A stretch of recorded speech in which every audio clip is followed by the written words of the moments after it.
Campbell house में moon, एक Nobel young बंदा, अचानक फुल कंफ्यूजन में जागता है क्योंकि उसे कार एक्सीडेंट में अपनी मौत याद आती है। वो सोचता है कि क्या उसने किसी तरह टाइम ट्रैवल कर लिया है। पूरे रूम को स्कैन करते हुए वो पैलेस स्टाइल फर्नीचर और हेवी वेस्टर्न डेकोरेशंस नोटिस करता है। फिर वो मिरर चेक करता है और शॉक हो जाता है कि उसका चेहरा बिल्कुल वैसा है जब वो एक टीनएजर था। मून पैनिक मोड में आ गया, ये सोचकर कि आखिर वो कहाँ इसेकाई या ट्रैवल हुआ है। चिल होने के बाद उसे रियलाइज होता है कि वो अब एक हैंडसम नोबल है, जिससे उसे लगता है कि ये वर्ल्ड शायद किसी गेम सिस्टम जैसा है। दिमाग लगाते हुए उसे अचानक शक होता है कि कहीं ये एक्सीडेंट के बाद का इल्यूजन तो नहीं। अपने इस सस्पिशन को कंफर्म करने के लिए वो एक नाइफ पकड़ता है कुछ टेस्ट करने के लिए। मून हल्का सा कट अपनी फिंगर पर लगाता है और तभी एकदम से उसे वो शार्प दर्द फील होता है कि वो फाइनली मान लेता है कि वो सच में दूसरी दुनिया में ट्रैवल कर चुका है। मगर उसका एक्सप्रेशन डार्क हो गया जैसे ही इस बॉडी की मेमोरीज सडनली सरफेस होने लगी। उसे पता चलता मून ने रॉयल फैमिली की घोर तौहीन की थी, जिसकी वजह से उसने अपना नोबल स्टेटस गवा दिया और एम्पायर से हमेशा के लिए एग्जाइल हो गया। मून शॉक में पीछे गिर गया जब उसे रियलाइज हुआ कि ये नाम सिर्फ एक कोइंसिडेंस नहीं है। उसे याद आया कि वो ट्रांस माइग्रेट हो चुका है उस विलेन की बॉडी में जिसके बारे में वो नॉवल पढ़ता था। वो फीमेल प्रोटैगनिस्ट सबसे तगड़ी नॉबल है जो मॉन्स्टर्स और डीमंस को पेल कर लेवल अप करती है। वहीं मून तो बस एक फट्टू और रेकलेस विलेन है जो हमेशा ट्रबल क्रिएट करता है और प्रोटैगनिस्ट के रास्ते का कांटा बनता है। ये रियलाइज करते ही कि वो अब वही बंदा है, एक डूम्ड विलेन की तरह, वो फ्रस्ट्रेशन में अपना सर पकड़ लेता है। मून का पैनिक मीटर हाई है। वो सोच रहा है कि अब क्या करे। वो अपने नेक्स्ट मूव के बारे में सोच ही रहा होता है कि तभी अचानक मेड नॉक करती है। वो उसे एंटर बोलता है और एना फुल पोलाइट मैनर में आती है। वो उसे बड़े ही रिस्पेक्ट के साथ एड्रेस करना शुरू करती है। वो बताती है कि कल के ग्रैंड बैंक्वेट का आउटफिट अराइव हो गया है। वो आउटफिट ट्राई करने की रिक्वेस्ट करती है। तभी एना को सस्पिशियस लगता है। एना की शार्प नजर ने कुछ अजीब नोटिस कर लिया है। वो पूछती है कि क्या वो इंजर्ड है, पर मून कैजुअली हैंडल करता है। वो एक्सप्लेन करता है कि बस एक्सीडेंट से स्किन स्क्रैच हो गई है। वो बैंडेज या मेडिसिन मांगता है ताकि ब्लीडिंग को स्टॉप किया जा सके। ये सुनते ही एना एक प्रो की तरह कामली घुटनों के बल बैठ गई। वो कहती है, मैं संभाल लूंगी, जिसे सुनकर मून का सिस्टम हैंग हो गया। मून स्पीचलेस रह जाता है और एना उसका हाथ जेंटली थमा लेती है। वो वूंड को टेंड करना शुरू करती है, full expert level medical skill के साथ। एना की इस अनएक्सपेक्टेड हरकत से मून पूरी तरह शॉक है। वो बिना किसी फिक्र के बड़े ही कामली ट्रीटमेंट कर रही है। एना के इस एक्शन ने मून को दंग कर दिया। वो बिल्कुल कामली। वो समझाती है कि उसके खून की हर एक ड्रॉप बहुत प्रेशियस है और उसे रिक्वेस्ट करती है कि वो खुद को इतनी आसानी से हर्ट ना करे। वो नर्वसली कहता है कि वो ये बात हमेशा याद रखेगा। खत्म करने के बाद अन्ना पोलाइटली एक्सक्यूज मांगे और वहां से रूम से निकल जाती है। उसके जाने के बाद मून अपने रूम में पूरा स्टन रह जाता है। उसका फेस पूरा लाल हो जाता है और वो बेड पे रोल करने लगता है, जब सीक्रेटली वो सोचता है कि वो अनरियल लेवल की क्यूट है। इधर अन्ना सडनली दरवाजे के बाहर पॉज लेती है क्योंकि उसे याद आता है कि इसने एक्चुअली उसे थैंक्स बोला था।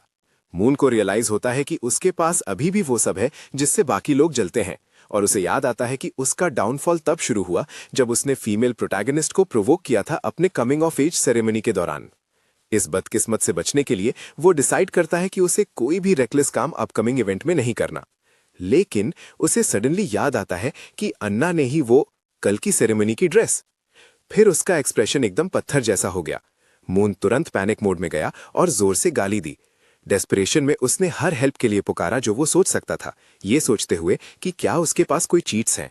जब कोई और रास्ता नहीं बचा, उसने डिसाइड किया कि अकेला सल्यूशन पर्सनली माफी मांगना है प्रोटैगनिस्ट से उर्मनी के बीच और अपना ये लफड़ा खत्म करना। फुल बेइज्जती सहने की डिटर्मिनेशन के साथ उसने खुद को मनाया कि एक रियल मैन को वक्त आने पर झुकना आना चाहिए। माइंड सेट करने के बाद मून ने डिसाइड किया कि वो तुरंत घुटनों पर बैठकर माफी मांग लेगा ताकि वो भड़क ना जाए जब वो प्रोटैगनिस्ट से कल मिलेगा। जैसे ही उसने खुद को रेडी किया, अचानक कुछ उसके सर पे लगा और वो आगे जा गिरा। कंफ्यूजन में पीछे देखते ही उसने नोटिस किया एक बेड पर एक अजीब सी बुक पड़ी है। ये देखकर वो सुपर एक्साइटेड है क्योंकि उसका प्लग इन आ चुका है। उस मिस्टीरियस बुक को देखते हुए वो पूरे जोश में सेलिब्रेट करता है कि किस्मत ने अभी तक उसे अबैंडन नहीं किया। अब स्टोरी की ओरिजिनल एंडिंग बदलने के लिए उसने डिसाइड किया कि वो इस मौके से अपनी डेस्टिनी पर पूरा कंट्रोल पालेगा। मगर जैसे ही उसने वो बुक खोली, उसके एक्सप्रेशन एकदम से कंफ्यूज हो गए। हैरानी की बात यह थी कि मून ने देखा कि बुक पूरी तरह सैंक है, अंदर एक वर्ड भी नहीं। क्या इसे एक्टिवेट करने का कोई स्पेशल सीक्रेट तरीका है? वो इस वर्ल्ड की हिडन सेटिंग्स के बारे में सोचने लगा। उसने अपनी उंगली प्रिक की और खून की एक बूंद उन खाली पेजेस पर गिरा दी। अचानक एक खतरनाक डार्क एनर्जी वहां दिखने लगी और उसने मून को पूरी तरह एनगल्फ कर लिया। वो शॉक में पीछे हटा। अचानक उसकी कॉन्शियसनेस चली गई और वो खुद को एक अंधेरे कमरे में कैद। मून धीरे धीरे होश में आता है। तभी अचानक अन्ना वहां तैयार होती है और कहती है कि वो कब से उसका वेट कर रही थी। जंजीरों में जकड़ा और दर्द से घिरा वो हिलने के लिए स्ट्रगल करता है, जबकि एना कामली एक्सप्लेन करती है कि ये सफरिंग उसे एक सबक सिखाने के लिए है। एना उसके क्रूअल और सेल्फिश नेचर को क्रिटिसाइज करती है, कहती है कि वो काइंडनेस की जगह सिर्फ दर्द बांटता है। वो ऐड करती है कि वो उसे अपने प्यार से बार बार क्लेंस करेगी और वो दोनों हमेशा के लिए साथ रहेंगे।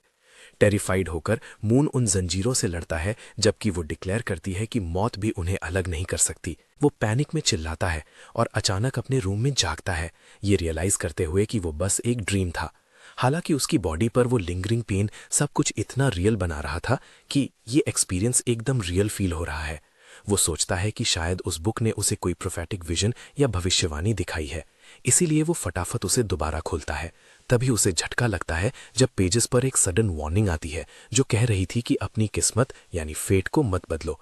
जैसे ही वो डार्क एनर्जी गायब होती है, मून को रियलाइज होता है कि बुक उसे वार्न कर रही है कि ओरिजिनल फेट से छेड़छाड़ ना करे, वरना इसका अंजाम बहुत ही ट्रैजिक और खतरनाक होगा। खिड़की के बाहर देखते हुए वो सोचता है कि पुराना एंडिंग उतना भी गंदा नहीं था, क्योंकि कम से कम वो जिंदा तो बच गया था।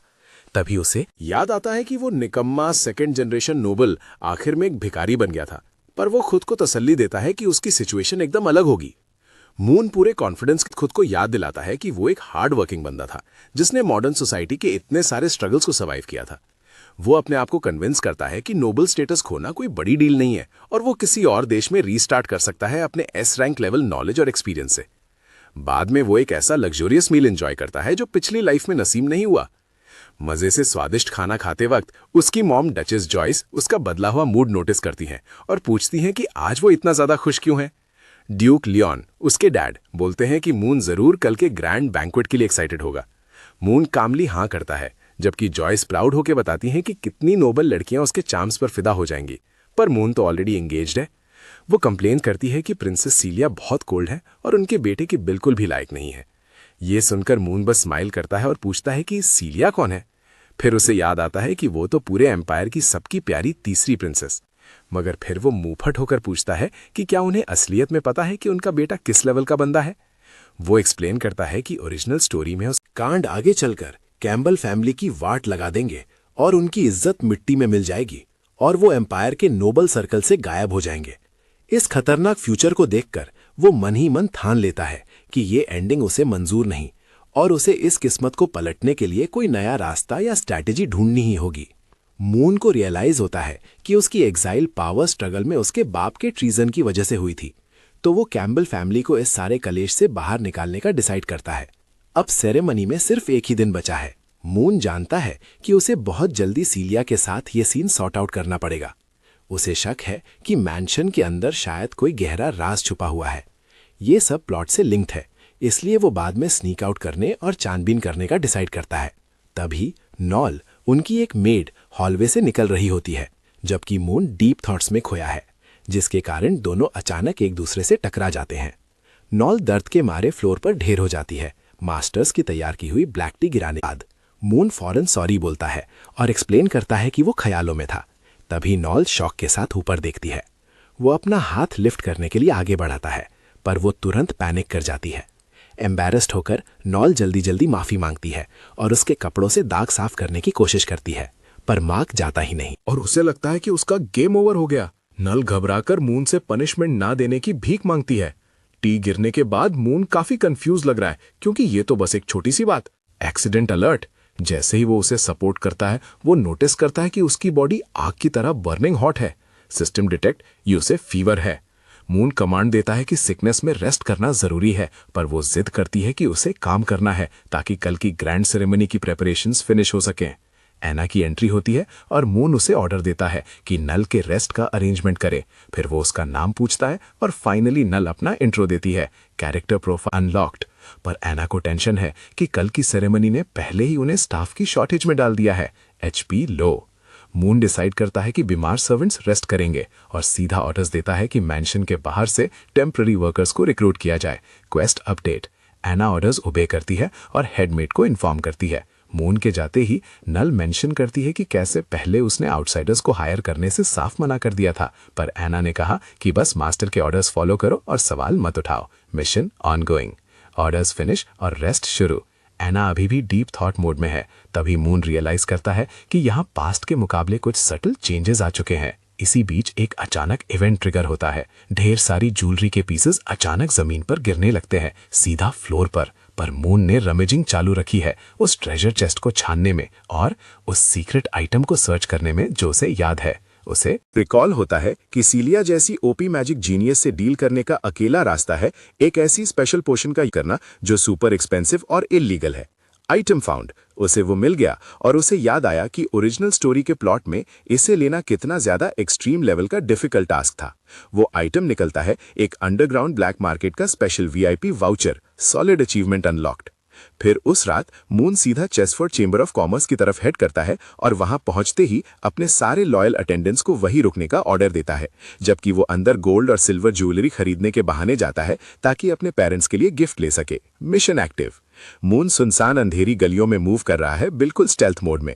रास्ता फॉलो करते हुए उसे याद आता है कि वो टनल्स के रास्ते से निकलता रहता है जब तक कि वो एक हिडन सीक्रेट डोर तक नहीं पहुंचता। तभी एक गार्ड उसे अचानक रोक लेता है और इंटेरोगेशन करता है कि कौन यहां आ रहा है। मून वहां कैरी ऑन को ढूंढता है और अपना सॉलिड क्रेडेंशियल्स दिखाता है। वेरिफिकेशन चेक होने के बाद गार्ड उसे एक्सेस देता है और वो एंटर कर जाता है लियोपोल्ड अंडरग्राउंड ब्लैक मार्केट के शेडी वर्ल्ड में। मार्केट के अंदर मून को दिखते हैं काफी रेयर पोशन इंग्रेडिएंट्स और अजीबोगरीब मैजिकल सिंथेटिक बीस्ट्स वहां सेल हो रहे हैं, पर वो इन सबको भाव नहीं देता क्योंकि ये आइटम्स उसके मेन मिशन का पार्ट नहीं है।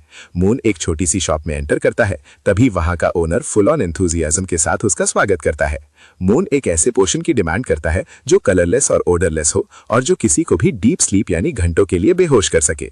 ये सोचकर कि मून बस यहाँ मजाक मस्ती या ट्रिक्स करने आया है, ओनर यू से दूसरी शॉप्स के लिए रेकमेंड करने लगता है। एक फी मांगती है। मून ने मना किया और वहां से निकलने की तैयारी करने लगा, पर ओनर ने तुरंत पलटी मारी और एडमिट किया कि उसके पास सच में वो पोशन है। शॉप ओनर मून को बताती है कि ये पोशन सुपर रेयर है और उसे वेट करने को कहती है जब तक वो उसे ढूंढती है। जैसे ही वो शेल्व्स में तलाशी लेती है, मून को अचानक रियलाइज होता है कि ये मास्क्ड ओनर एक्चुअली एक औरत है। उसे लगता है कि ये कोई पावरफुल ब्यूटी है जो इस पूरी जगह को कंट्रोल करती है और सोचता है कि इसके साथ अच्छे रिलेशन बिल्ड करना आगे चल के काफी काम आएगा। शॉप ओनर मून को थोड़ा और सब्र करने को बोलती है जब तक वो आइटम ढूंढ रही होती है। तभी अचानक दरवाजा खुलता है और मून का पूरा ध्यान वहां चला जाता है। एक और क्लोक्ड गेस्ट शॉप के अंदर एंटर करता है और ओनर उनका स्वागत करती है। फिर वो मिस्टीरियस गेस्ट भी बिल्कुल वही सेम टाइप का पोशन मांगता है, जिससे ओनर एकदम शॉक हो जाती है इस अजीब से इत्तेफाक को देखकर। मून से एक हल्की सी फ्रेग्रेंस महसूस होती है और उसे शक होने लगता है कि शायद ये कोई लड़की है। हालांकि वो जानता है कि ये पोशन किसी को पक्का लपेटने में लेने के लिए है, पर वो डिसाइड करता है कि बीच में टांग नहीं अड़ाएगा। इधर शॉप ओनर को फाइनली पोशन मिल जाता है और वो 2 बॉटल्स पेश करता है। मून इसके ब्राइट कलर पे डाउट करता है, पर ओनर कहता है कि ये ड्रिंक में पूरी तरह अनडिटेक्टेबल हो जाता है और इसकी एक बूंद हाथी को भी ढेर कर सकती है फुल पावर। मून ये सुनकर दंग रह गया। ओनर कंफर्म करता है कि पोशन एकदम असली है और प्राइस बताता है जो 1,30,000 अमील है और कोई बार्गेनिंग अलाउड नहीं है। पर गेस्ट बड़े आराम से बोलती है कि उसके पास इतने पैसे नहीं है और वो अमील में पे करने से मना कर देती है। इसके बदले वो एक तगड़ी सीक्रेट इन्फॉर्मेशन ऑफर करती है। ओनर मना कर देता है। गेस्ट उसे कन्विंस करती है कि उसकी इंटेल इससे कहीं ज्यादा महंगी और ओपी है, पोशन से भी कहीं ज्यादा। शॉप ओनर को ये इन्फो काफी ओपी लगती है, पर वो कंफर्म करती है कि क्या ये एकदम लेजिट है। गेस्ट बड़े चिल होके कहता है कि ओनर इसे खुद वेरीफाई कर सकती है। फुल सेटिस्फाई होके ओनर डील लॉक करती है और उसके हाथ में पोशन थमा देती है। गेस्ट थैंक्स बोलकर वहां से शॉप से एग्जिट लेता है। उसके बाद ओनर सीधा मून से पूछती है कि बॉस पेमेंट कैसी होगी, और वो एकदम स्वैग से कहता है कि कार्ड स्वाइप कर लो। वो मून को क्रिस्टल कार्ड अपने पास रखने को बोलती है और एक और बॉटल एज अ गिफ्ट चिपका देती है, समझाते हुए कि ये रेड पोशन के साथ पैरअप होकर और भी खतरनाक लेवल अप रिजल्ट देती है।